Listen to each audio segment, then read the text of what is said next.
সফলতা, সাফল্য এবং ব্যর্থতা দুনিয়ার চৌহদ্দির ভিতরে সীমাবদ্ধ, এটা মনে করলে মারাত্মক ভুল করা হবে। দুনিয়ার এই চৌহদ্দির ভিতরে সফলতার বিফলতার মানদণ্ড সীমাবদ্ধ নয়, বরং আমাদের আরেকটা জীবন আছে। যারা পরকালের জীবনকে বিশ্বাস করে না, তারা দুনিয়ার সফলতায় বিশ্বাসী। কথা বুঝতে পেরেছেন? তারা এই পৃথিবীতে মারিং কাটিং করে সমানে খায়, সমানে মারে, যা খুশি তাই করে। আর যারা পরকালকে বিশ্বাস করে, তারা এগুলি করতে পারে না। এই জন্য জীবনের সফলতা, আসল সফলতা হবে কিয়ামতের দিন। আল্লাহ রাব্বুল আলামিন তার বান্দাকে যদি মাফ করে দেন, যদি দয়া করে জান্নাত দান করেন, এটাই হলো জীবনের সফলতা। সুবহানাল্লাহ। আল্লাহ পাক বলছেন সাফল্যের কোরআনী ধারণা ভিন্ন রকম। সূরা বাকারার প্রথম দিকেই বলা হয়েছে জীবন সফল হওয়ার জন্য কি কি করা লাগবে। জীবন যাদের সফল হবে তাদের গুণ বর্ণনা করা হচ্ছে। শোনেন, আল্লাহ পাক বলছেন যারা নাকি গায়েবকে বিশ্বাস করবে, অদৃশ্যকে বিশ্বাস করবে। আমরা বিশ্বাস করছি কিনা? আর যারা জবাব দিলেন না, তারা বুঝি করেন নাই। অদৃশ্য বোঝেন তো? অদৃশ্য কি? আল্লাহ পাক। আল্লাহ পাকের দেখি না, কিন্তু বিশ্বাস করি নেই। এত আস্তে করলেন কেন? বিশ্বাস করছি কিনা? অবশ্যই করেছি, হাজারবার করেছি, জীবনের বিনিময় করি। আল্লাহ পাক আছেন, ছিলেন, আছেন, থাকবে। হুয়াল হাইয়ুল কাইয়্যুম। গায়বকে যারা বিশ্বাস করে, যারা নামাজকে প্রতিষ্ঠা করে এবং নিজের রিস্ক থেকে যা সে ইনকাম করে, তার থেকে আল্লাহর রাস্তায় খরচ করে। আর কি? সেই কিতাবের উপরে বিশ্বাস করে, এর পূর্বে যত কিতাব এসেছে ওই কিতাবের উপরেও বিশ্বাস করে। ওয়াবিল আখিরাতি হুম ইউকিনুন। এবং পরকালকে বিশ্বাস করেছে যারা, তারা কি? এবার আসতেছে আসল কথাটা। উলাইকা আলা হুদাম মির রাব্বিহিম ওয়া উলাইকা হুমুল মুফলিহুন। এরাই হচ্ছে সত্য পথ, সত্য পথের উপরে রবেন তার মালিকের পক্ষ থেকে, মালিকের দেখানো পথের উপরে প্রতিষ্ঠিত, এবং এরাই সফল কাম। সুবহানাল্লাহ। এরাই সফল কাম। জীবনের সফলতা আর বিফলতার ব্যাপারে সূরা আলে ইমরানের মধ্যে বলা হয়েছে, ইয়া আইয়ুহাল্লাযীনা আমানু সুবিরু ওয়া সাবিরু ওয়া রাবিতু ওয়াত্তাকুল্লাহা লাআল্লাকুম তুফলিহুন। হে বিশ্বাসীরা, সবরের পথ অবলম্বন করো, বাতিল পন্থীদের মোকাবেলায় দৃঢ়তা অর্জন করো। জীবন সফল হওয়ার পথ দেখুন। জীবন সফল হবে কিসে? হে বিশ্বাসীরা, সবরের পথ অবলম্বন করো। মাথা গরম করো না, মাথা ঠান্ডা রাখো, সবরের পথ অবলম্বন করো। এই সবরের ব্যাখ্যাও আমরা এখানে করেছি। তারপরে বাতিল পন্থীদের মোকাবেলায় দৃঢ়তা দেখাও, এরপরে হকের পথে উঠে পড়ে লেগে যাও। আশা করা যায় তোমরা সফল কাম হবে। সুবহানাল্লাহ। আশা করা যায় তোমরা সফল হতে পারবে। সফলতার মানদণ্ড সম্পর্কে সূরা মায়েদায় বলা হয়েছে, ইয়া আইয়ুহাল্লাযীনা আমানুত্তাকুল্লাহা ওয়াবতাগু ইলাইহিল ওয়াসিলা ওয়াজাহিদু ফি সাবিলিহি লাআল্লাকুম তুফলিহুন। জীবনের সফলতা এই ব্যাখ্যা নেব কার কাছ থেকে? বলেন না, কার কাছ থেকে? কোটি টাকার মালিক হলে জীবনের সফলতা আসে না। গাড়ি বাড়ি ইন্ডাস্ট্রির মালিক হলে, ক্ষমতায় গেলে জীবনের সফলতা দুনিয়ার চৌহদ্দির ভিতরে সীমাবদ্ধ নয়। ব্যাখ্যা নেব কার কাছ থেকে? ওই আল্লাহ পাক বলছেন, হে বিশ্বাসীরা, জীবন তোমার সফল হবে আল্লাহকে ভয় করো। কারে ভয় করতে হবে? রাষ্ট্রকে, পুলিশকে, আর্মিকে, প্রধানমন্ত্রীকে, প্রেসিডেন্টকে। কারে ভয় করতে হবে? জোরে চিল্লা এখন। আল্লাহ রাব্বুল আলামিনকে ভয় করো। আর আল্লাহর নৈকট্য, আল্লাহর দরবারে পৌঁছার জন্য নৈকট্য অবলম্বন করো। নৈকট্য লাভের অনুসন্ধান করো, আল্লাহর কাছে যাওয়ার জন্য নৈকট্য লাভের অনুসন্ধান করো। ওয়াবতাগু ইলাইহিল ওয়াসিলা, এর তাফসীর করা হচ্ছে আমলে সালেহ, নেক কাজ করো, সেই নেক কাজগুলি তোমার জন্য জান্নাতে যাওয়ার ওসিলা হয়ে যাবে। সুবহানাল্লাহ, ওসিলা তালাশ করো। আর হলো আল্লাহর পথে সাধনা করো, চেষ্টা করো, মুজাহিদা করো, জিহাদ করো, সংগ্রাম করো, তাহলে তোমাদের জীবন সফল হয়ে যাবে। আবার সফলতার মানদণ্ড সম্পর্কে সূরা মায়েদার অন্য আয়াতে আল্লাহ পাক বলেন, ইয়া আইয়ুহাল্লাযীনা আমানু ইন্নামাল খামরু ওয়াল মাইসিরু ওয়াল আনসাবু ওয়াল আজলামু রিজসুম মিন আমালিশ শাইতানি ফাজতানিবুহু লাআল্লাকুম তুফলিহুন। হে বিশ্বাসীরা, মদ, জুয়া, মূর্তি চায়, মদ এবং জুয়ার মাধ্যমে তোমাদেরকে আল্লাহর জিকির স্মরণ থেকে গাফিল করে দিতে, তোমাদের পারস্পরিক, তোমাদের মধ্যে শত্রুতা বৃদ্ধি করে দিতে চায়। ফাহাল আনতুম মুনতাহুন, এগুলি শোনার পরেও কি তোমরা এই মদ আর জুয়া থেকে ফিরে থাকবে না? কে বলতেছেন? কে বলতেছেন? এর থেকে ফিরে থাকো, লাআল্লাকুম তুফলিহুন, আশা করা যায় তোমরা সফল কাম হবে। আমরা সফলতার আশা করি আল্লাহ নিষিদ্ধ জিনিসকে জারি করে দিয়ে, আল্লাহ নিষেধ করা জিনিসগুলি চালু করে দিয়ে তার মধ্যে সফলতা আশা করি। আর আল্লাহ বলেন, আমার নিষিদ্ধ করা জিনিসগুলিকে দুনিয়ার বুকে নিষেধ করো, বন্ধ করে দাও, তাহলে সফল হবে। প্রসঙ্গক্রমে আমি আপনাদের সামনে বলতে চাই, 1996 নির্বাচনে আমি পার্লামেন্টে আসার পর মদ জুয়া নিষিদ্ধকরণ বিল 96, এই বিল আমি উত্থাপন করেছিলাম, বিল পেশ করেছিলাম। আপনারা নিশ্চয়ই পত্র পত্রিকায় দেখেছেন, দেখছেন না? সেই বিল উত্থাপন করার পর স্পিকার সাহেব কমিটিতে পাঠিয়ে দিলেন, সংসদীয় কমিটিতে পাঠিয়ে দিলেন।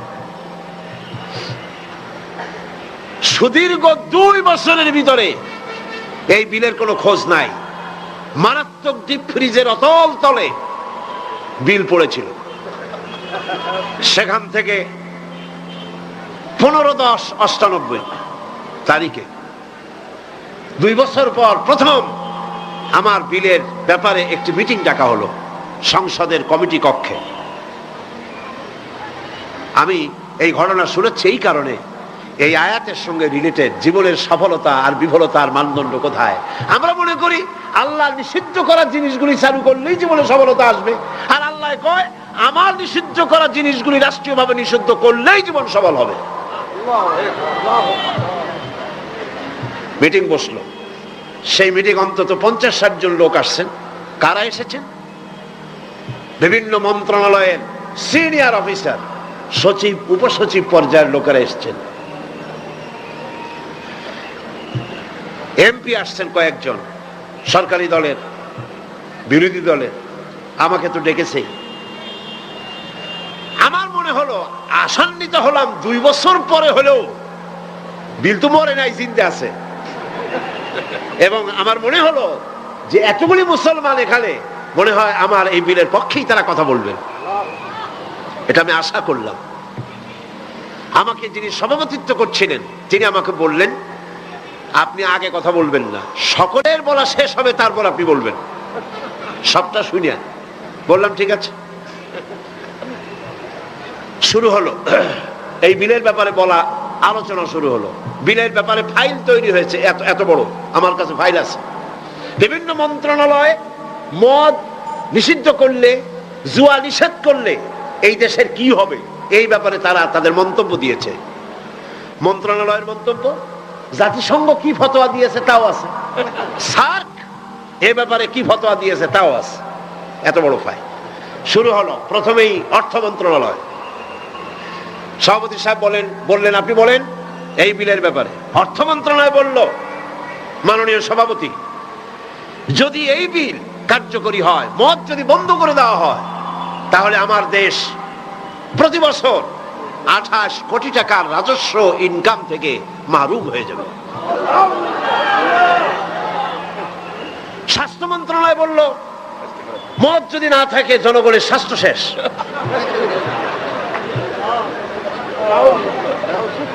ব্যাখ্যা দিচ্ছি, তাদের বক্তব্যের ব্যাখ্যাও আছে। স্বরাষ্ট্র মন্ত্রণালয় বলল মদ যদি বন্ধ হয়ে যায় উচ্ছৃঙ্খলতা বাড়বে, সন্ত্রাস বাড়বে। কারণ সুইপার, ডগ, ক্লিনার, এই সমস্ত মানুষগুলি এগুলি তারা খায়। যদি তাদের খাইতে দেওয়া না হয় তাহলে তারা উচ্ছৃঙ্খল হবে এবং তারা নানান রকমের সন্ত্রাসে লিপ্ত হবে। কাজে এই সন্ত্রাস বন্ধ করার জন্য এটা থাকা দরকার। ইন্না লিল্লাহি ওয়া ইন্না ইলাইহি রাজিউন। খুব হতাশ হলাম এবং মনে মনে ভাবতে থাকলাম যে আল্লাহ, আজকের এই মিটিং এর ছবি তো তোমার ক্যামেরা ধারণ করছে। কিয়ামতের দিন এই লোকগুলি কি জবাব দেবে তোমার দরবারে? আমি তো আমার বাপের বিল নিয়ে হাজির হই নাই, আমার বাপের বিল তো নিয়ে হাজির হই নাই। এরপরে পররাষ্ট্র মন্ত্রণালয়ের পক্ষ থেকে বলা হলো আমরা গরিব দেশ। যুক্তি দেখুন, আমরা গরিব দেশ, ডোনাররা আমাদেরকে সাহায্য দেয়, বিদেশি সাহায্য দাতা গোষ্ঠী, তারা আমার দেশে সাহায্য নিয়ে আসে। ওনাদেরকে যদি একটু মদুনা দিতে পারি তো দিলাম কি, একটু মেহমানদারি তো করা উচিত। এই মেহমানদারি না করতে পারলে আমরা তো সর্বনাশ হয়ে যাবে দেশ। সুতরাং এটা বন্ধ করার অর্থই হলো বিদেশি সাহায্য বন্ধ হয়ে যাওয়া। এইভাবে বিভিন্ন মন্ত্রণালয় বলতে লাগলেন আর আমি বসে বসে কুইনিয়ান গিলতে লাগলাম। সর্বশেষ ইসলামী ফাউন্ডেশন সভাপতি সাহেব বললেন, ইসলামী ফাউন্ডেশনের ডিজি সাহেব, তার নামের এক একটা মৌলানা লাগানো আছে। তিনি বললেন, মৌলানা সাহেব আপনি বলেন। আমি এই লোকটার চেহারা জীবনে দেখি নাই, ওই প্রথম দেখলাম। আমি ভাবলাম অন্তত সে যাই হোক, নামের আগে যখন একটা মৌলানা আছে, জি, তাহলে উনি এই বিলের পক্ষে কথা বলবেন, আমার ধারণা হলো। কিন্তু সর্বনাশ, তিনি বললেন কি, আহা, চাকরি করতে গিয়ে মানুষ এইভাবে ইমান বিক্রি করে? অবাক হলাম আমি। চাকরি করতে গিয়ে মানুষ তার ইমান বেচে। তিনি বললেন, এই বিল আমি তার কথাই কোট করছি, আমার সব মুখস্থ। তিনি বললেন, এই বিল আমি আগে পাই নাই, মিটিং এসে বিলটা পেলাম। বিল পড়ে দেখলাম যিনি বিল উত্থাপন করেছেন তিনি একটি ধর্মীয় আবেগের উপরে ভিত্তি করে বিল পেশ করেছেন। এটি হচ্ছে ইসলামের নামে আরেকটি অনিসলামিক কাজ। তিনি বললেন এইটা এর কারণ হলো যুক্তি। শোনেন যুক্তি, কত বড় আলেম তিনি, সোজা কথা। তিনি বলছেন যে আমার দেশে অমুসলিমরা আছে, আমার জন্য যেটা হারাম সেটা তাদের জন্য হালাল, আমাদের জন্য যেটা হালাল সেটা তাদের জন্য হারাম। আমার দেশে অমুসলিম বহুত আছে, সুতরাং আমরা যদি মদ নিষিদ্ধ করি অন্য জাতির উপরে তা জুলুম হবে। আর আল্লাহ বলেছেন লা ইকরাহা ফিদ্দীন, ইসলামে কোনো বাড়াবাড়ি নেই। তিনি আরো এক ধাপ আগিয়ে গেলেন, তিনি বললেন শুধু এই বিলের ব্যাপারেই নয়, বাংলাদেশের সংবিধানের মধ্যে আল্লাহর উপর ঈমান এবং অবিচল আস্থার কথা বলেও অমুসলিমদের উপরে, সংখ্যালঘুদের উপরে প্রেসার ক্রিয়েট করা হয়েছে, জুলুম করা হয়েছে। এই বক্তব্য শেষ হওয়ার পর আমাকে সময় দিল, কপাল খারাপ, মাগরিবের বাকি তখন 10 মিনিট, সামান্য সময় পেলাম। আমি বললাম, সভাপতি সাহেব, এতক্ষণ পর্যন্ত আপনার আমন্ত্রিত মেহমানেরা যেসব আইনের বই দিয়ে কথা বলেছেন সেগুলো আইনের বই, আর আমি যে আইনের কিতাব দিয়ে আজকে আপনাদের সামনে দলিল নিয়ে এসেছি সে আইনের কিতাবখানি হচ্ছে আকাশের নিচে জমিনের উপরে সর্বশ্রেষ্ঠ আইনের কিতাব, যার নাম কোরআন শরীফ। আমি যে বিল পেশ করেছি এই বিল আমার বানানো নয়, এটি মানুষের তৈরি করে নয়। আপনার অর্থ মন্ত্রণালয় বলেছে 28 কোটি টাকার ক্ষতি হবে প্রতি বছর, 28 কোটি টাকার ক্ষতি হবে রাজস্ব ইনকাম থেকে মদ বন্ধ করলে। কিন্তু আমি বলতে চাই, আল্লাহ পাকের নিষিদ্ধ জিনিসকে আপনারা হালাল করবেন, 28 কোটি নয়, বন্যার পানির মতো হাজার হাজার 28 কোটি টাকা আল্লাহ বন্যার পানি দিয়ে ভাসায় দেবে। আপনারা ঠেকাইতে পারবেন না, ঠেকাতে পারবেন না। খেতে দেওয়ার মালিক কে?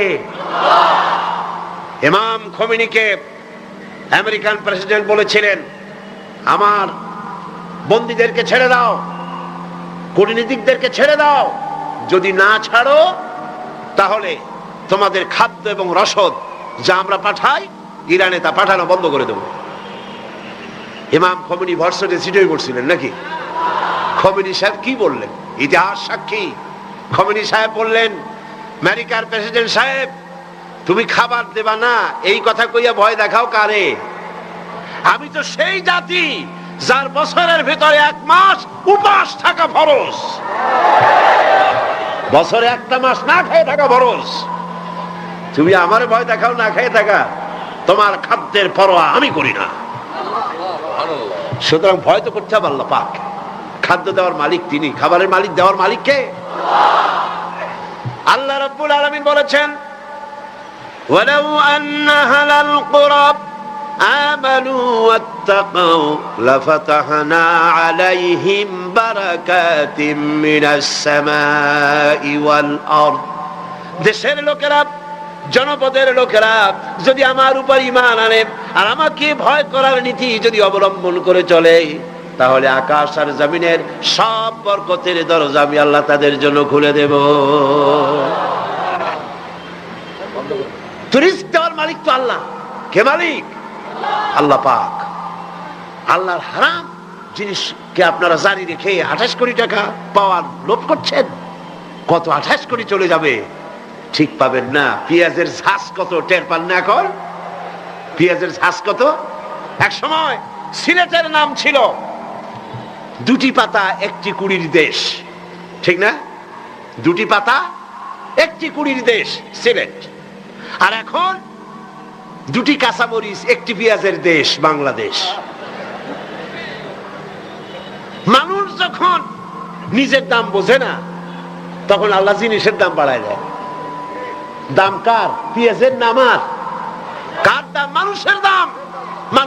মানুষ তার দাম বোঝে নাই, আল্লাহ কাঁচামরিচের দাম বাড়াই দেয়। যা, পেঁয়াজের দাম, কাঁচামরিচের দাম, হাবিজাবির দাম বাড়িয়ে গেল, মানুষেরা না খেয়ে মরতেছে। সুতরাং আপনারা ঠেকাবেন কি করে? স্বরাষ্ট্র মন্ত্রণালয় বলছে উচ্ছৃঙ্খলতা বাড়বে। আশ্চর্য কথা, আল্লাহ বলছেন উচ্ছৃঙ্খলতা কমবে আর আপনি বলতেছেন বেড়ে যাবে। কি আশ্চর্য কথা!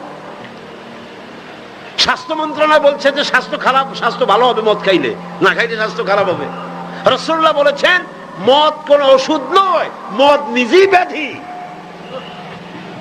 এটা নিজেই রোগ।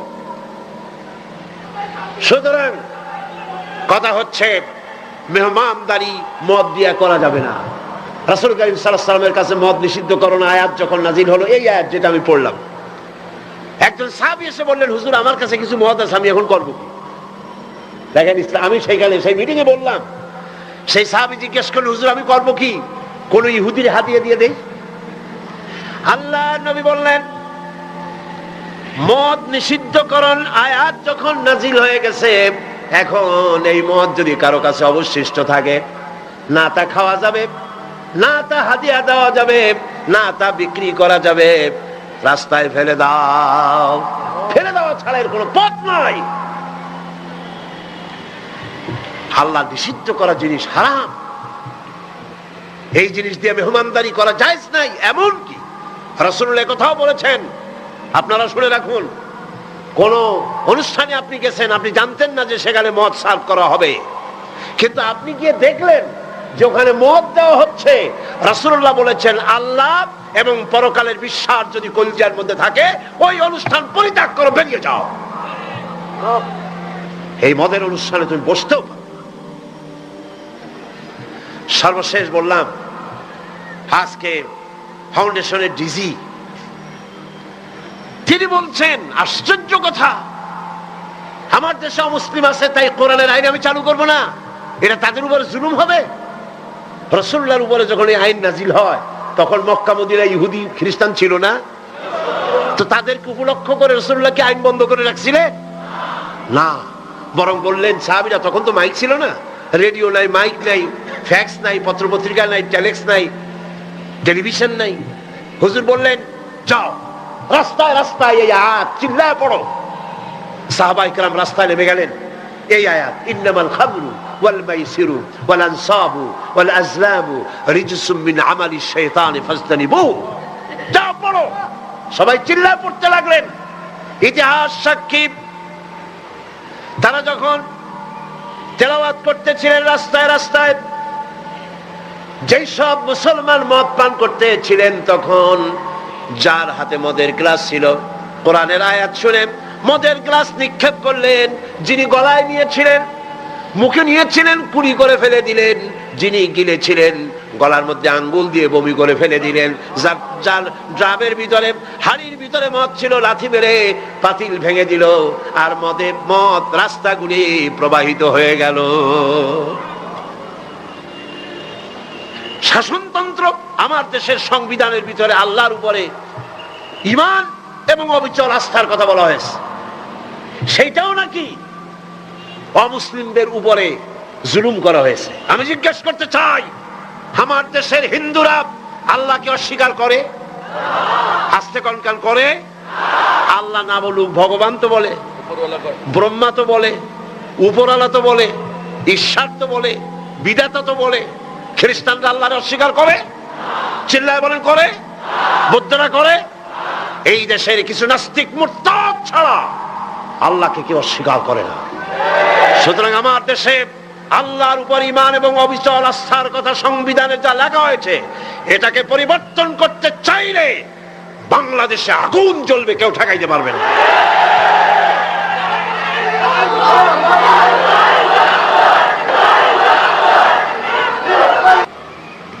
2 বছর পর একবারের জন্য এটা উঠলো। আমি সব কথা বলতে পারলাম না, মাগরিবের আজান হয়ে গেল।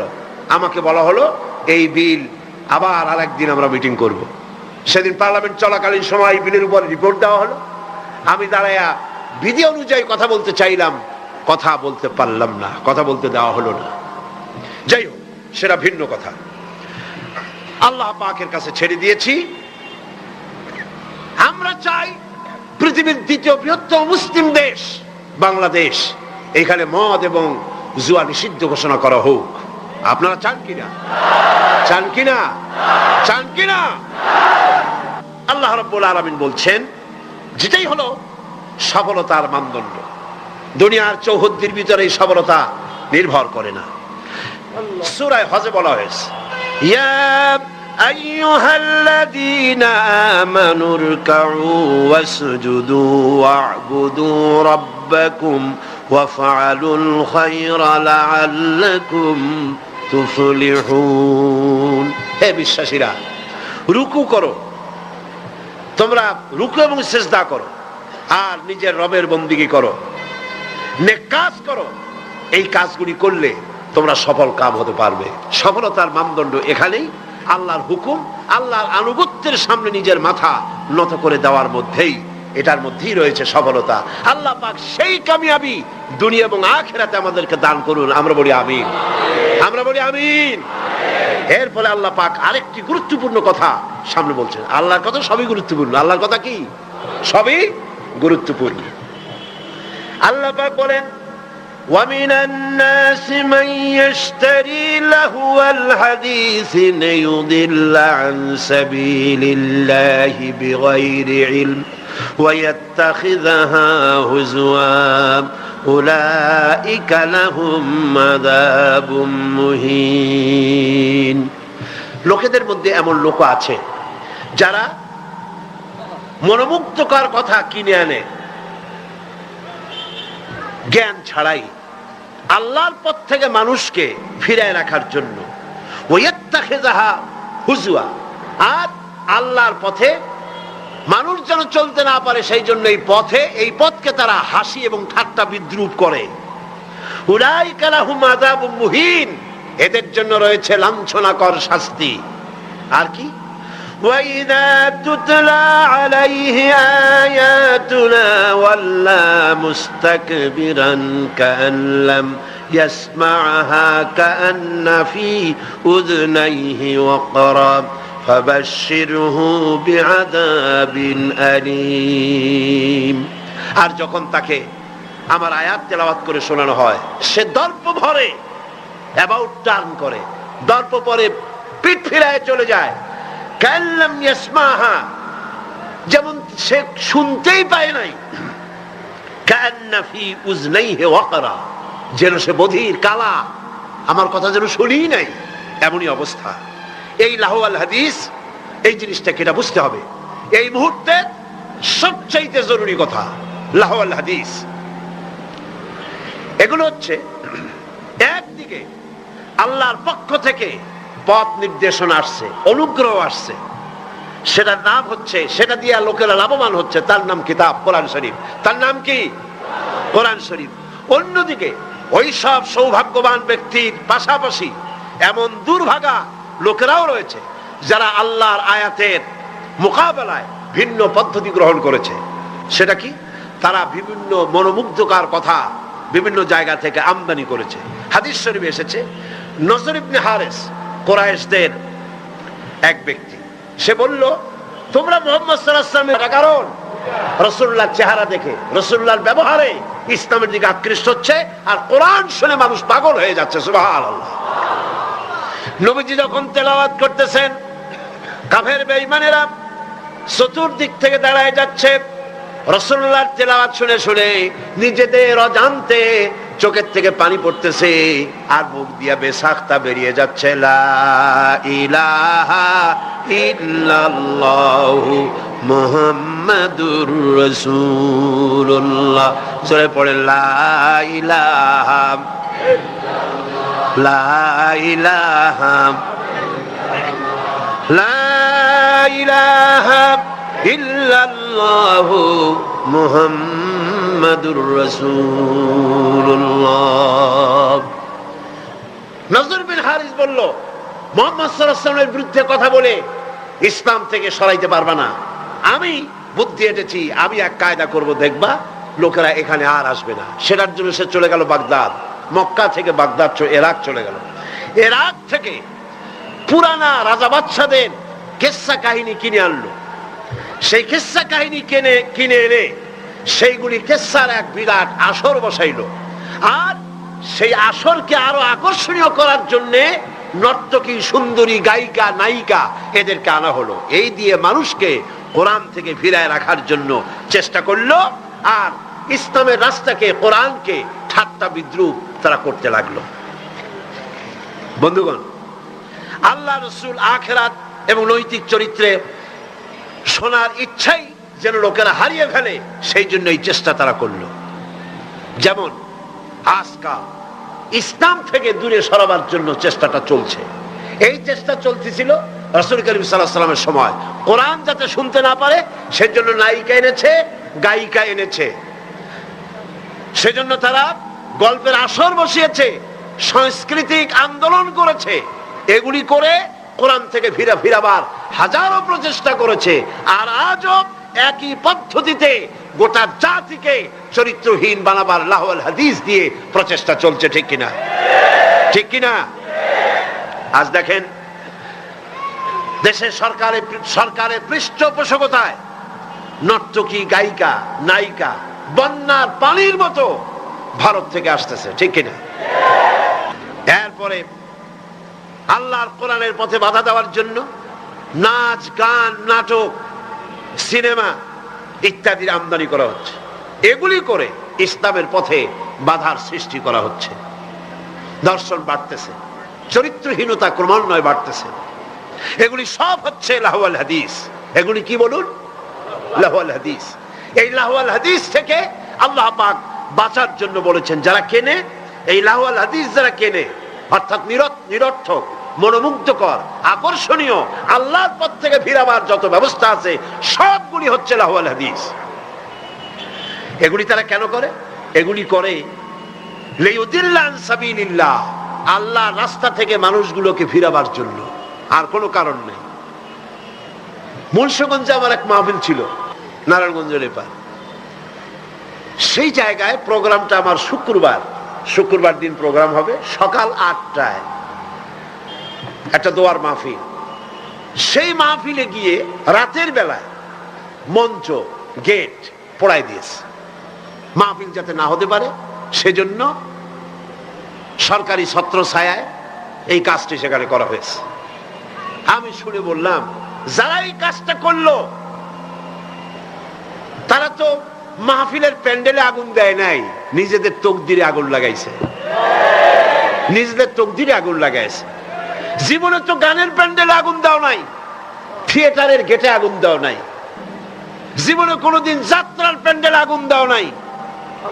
সেই প্যান্ডেলটা আগুন দিলা যেখানে বসে কোরআনের কথা বলা হয়, যেখানে হাদিসের কথা বলা হয়। আগুন কপালে দিয়েছো, তকদিরে পোড়াইছো। যে হাত দিয়ে কোরআনের মাহফিলের মঞ্চের প্যান্ডেল পোড়ানো হয়েছে, এই হাত তো সাথে থাকার কথা নয়। এরপরে আল্লাহ পাক বলছেন, এদের অবস্থাটা কি?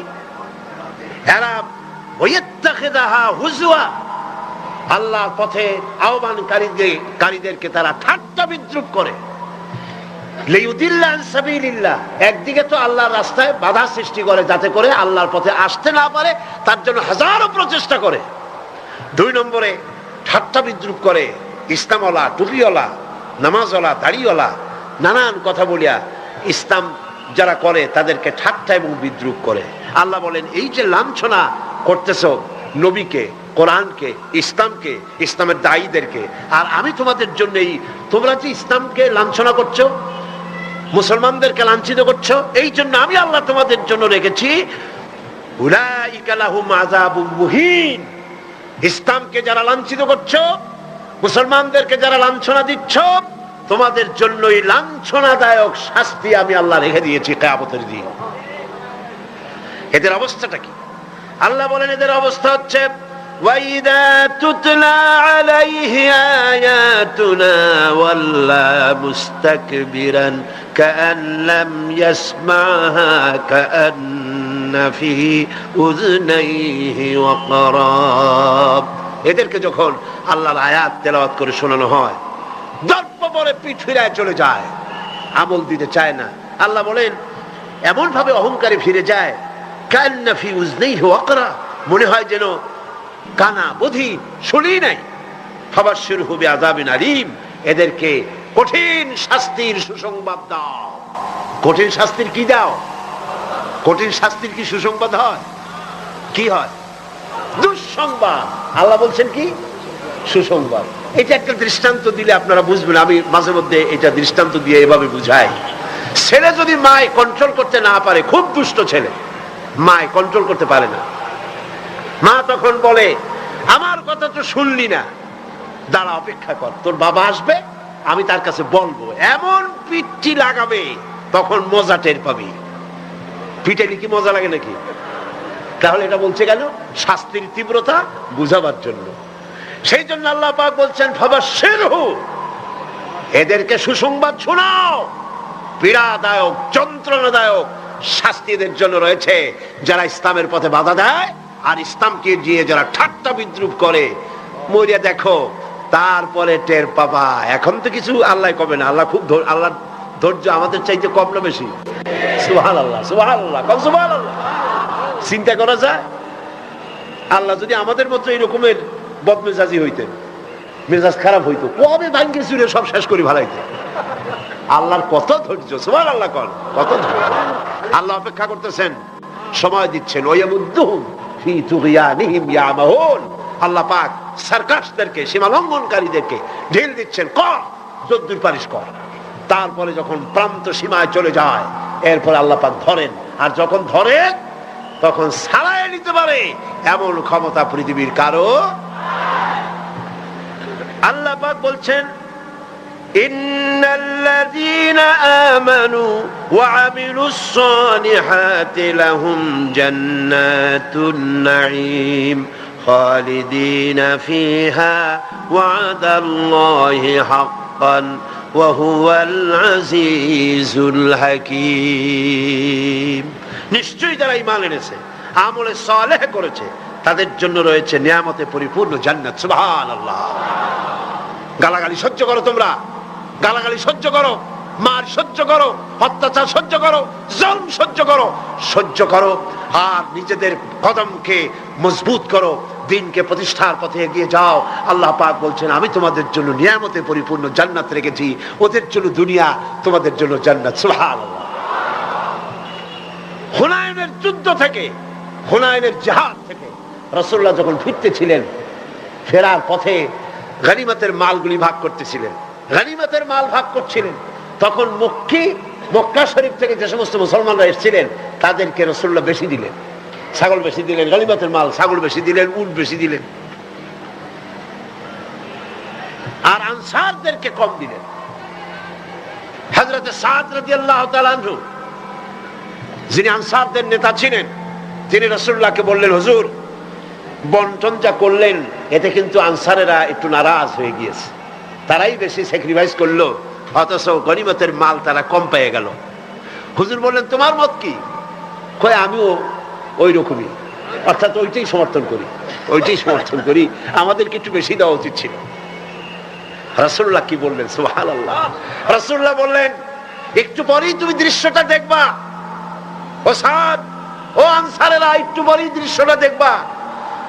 মক্কায় যারা ফিরে যাবে তারা নিয়ে যাবে উট, ভেড়া, ছাগল, আর মদিনায় যারা ফিরে যাবে তারা নিয়ে যাবে আল্লাহ রাসূলকে সাথে নিয়ে যাবে, আল্লাহ রাসূলকে সাথে নিয়ে যাবে। কোনটা বেশি? সুবহানাল্লাহ। দুনিয়ায় ঠাট্টা করে, বিদ্রুপ যারা করে, গালাগালি করে, সহ্য করো, সহ্য করো, এবং তাহাম্মুলের সাথে পরিস্থিতির মোকাবেলা করো। আল্লাহ পাক বলছেন, অপেক্ষা করো, ওদের জন্য দুনিয়ায় সব শেষ, যত সেলুট এইখানে শেষ, এরপরে সেলুট শুরু হবে কবরের মধ্যে নিয়ে, আসল সেলুট, ঠিক পাইছেন? আসল সেলুট শুরু হয়ে যাবে কবরের মধ্যে গিয়া।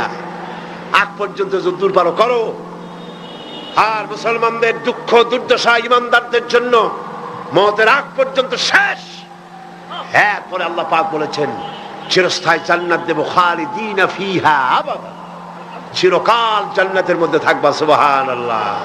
তবে এখানে আপনি সবর করে থাকবেন, আমার কথার ভুল অর্থ করবেন না যে আমরা শুধু মাঠ খেতে থাকবো আর সবর করব, আর মাতবাড়ি, রাজনীতি, সমাজনীতি, ক্ষমতা, সব দেশের ফাসেক, ফুজ্জার, সারাবি, জানি, কাবাবি, ওরা থাকবে মাথার উপরে, আর আমরা খালি সবর করে যাব না। কথা কিন্তু সেটা না।